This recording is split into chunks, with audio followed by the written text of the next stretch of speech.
Next Sunday, LeBron James and the Miami Heat go up against Josh Smith and the Atlanta Hawks. Two Southeast Division rivals. Make sure to catch it.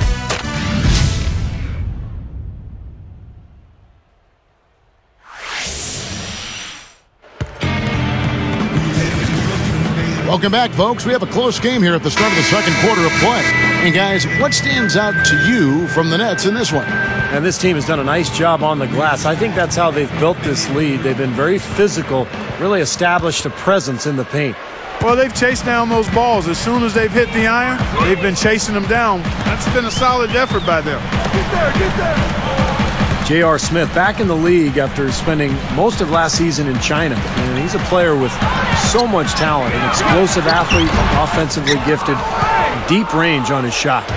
And now, brought to you by Gatorade, all fueled up and ready to go. Let's reset our lineups. So for Brooklyn now, they've got Marshawn Brooks. Brook Lopez is out there with Evans. Then there's Johnson, and it's Watson in at the point. That's tipped. Lopez with the steal. And let's catch up with our sideline reporter, Doris Burke. Doris, over to you.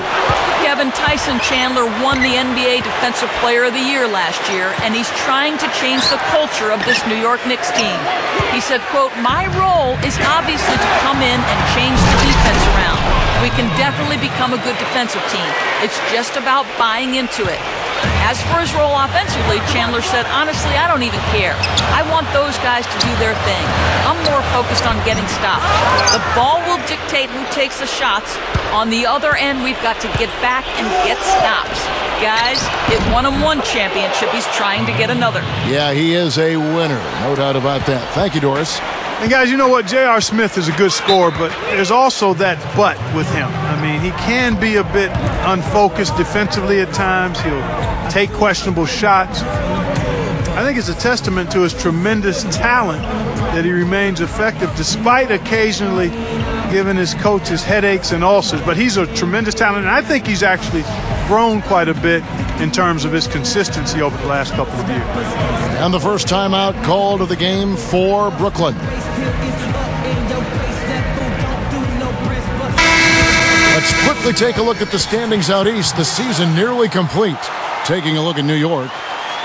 And, of course, Brooklyn. They just haven't had the type of record they've wanted. Well, right now for the Knicks, they've got to do something to create some momentum, to light a fire under themselves and break out of the middle of the pack. Yeah, I hate to say it, but I'm not sure that that's something they actually have in them. I don't think there's enough talent and enough chemistry on this team to really push forward. Looking at who's out there now for the Nets. Chris Humphries has checked in for Evans. Wallace comes in for Marshawn Brooks. And Darren Williams is subbed in for C.J. Watson. You know, it took a bit of a push and a late surge at the end of the year, but the Knicks were able to get past Philly and finish second in the Atlantic Division to Boston last year. Really a closely contested division throughout the season there. The Nets making a switch here. Brooks checked in. Free throw good, Stoudemire. You got the feeling that any of the top three teams could take the division. The Knicks fought hard, and their 8-6 mark was as good as any other team. Steve, in that Atlantic. Well, it wasn't the strongest division last year, Kevin. I mean, Boston struggled for the first part of the season. Brooklyn really had a rough year. So, I think the Knicks could have actually done better, but they had their own problems. Coaching change mid-season, some injuries, but ultimately they turned it around, made a pretty decent run at the end of the regular season. Brewer, and that one's on target from the wing. Brewer's got his first bucket in this one. Wouldn't surprise me at all to see them break this game open. They are absolutely lighting it up. Well, it's like you used to be on occasion. When you got in that zone, you can't miss out there, and that's what they're doing. Every shot they put up seems to go in. If I'm on the other side, I'm wondering what the heck is going on here. Well, NBA teams have always loved big, strong point guards, and Darren Williams is certainly that. 6'3", 210 pounds, and he's a physical presence at that one spot. Pass to Humphries. Shoots from 14. And the basket good. Humphries has got 6 points.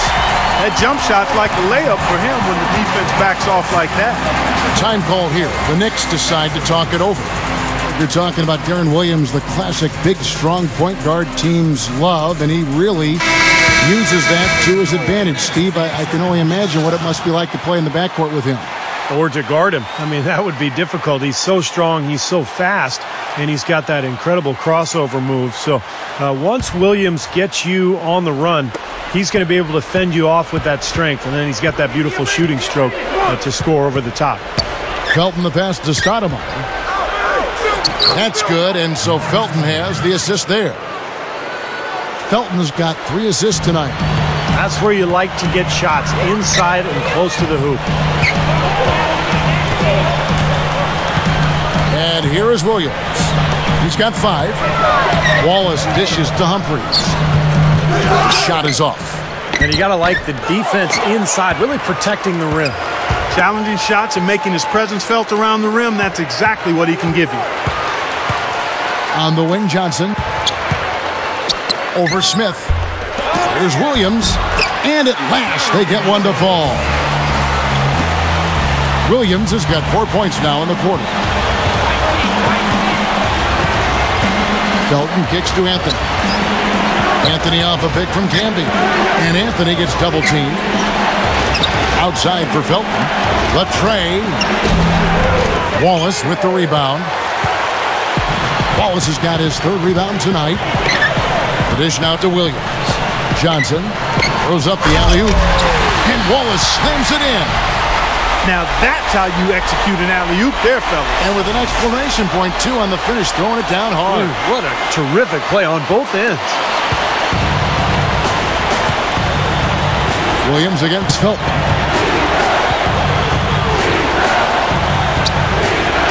There's 47 seconds left in the first half of basketball. He feeds it to Carmelo. Shot clock at 6. Over Williams. Shot's good by Anthony. Anthony's got 8. He was really a non-factor in that first quarter, but he's found a way to step it up here. Williams passes to Humphries. Dishes it to Wallace. And he drops it in from the low post. He's got 8. You know, Kevin, they were a step late on their defensive rotation, and that helped them get right to the rim. Camby kicks to Anthony. Good look. And there's another one for the Knicks. I'll tell you what, he can be an offensive force when he's on top of his game, guys, and he usually is on top of his game. Williams attacking. Second shot opportunity. And there's the nice layup by Evans. Textbook offensive rebounding right there. I love that. Those putbacks are buckets any team loves to get. Tie game in Brooklyn. Folks, stick around here at halftime for the halftime show with Damon Bruce for all the highlights from our first half. And now, brought to you by Sprint.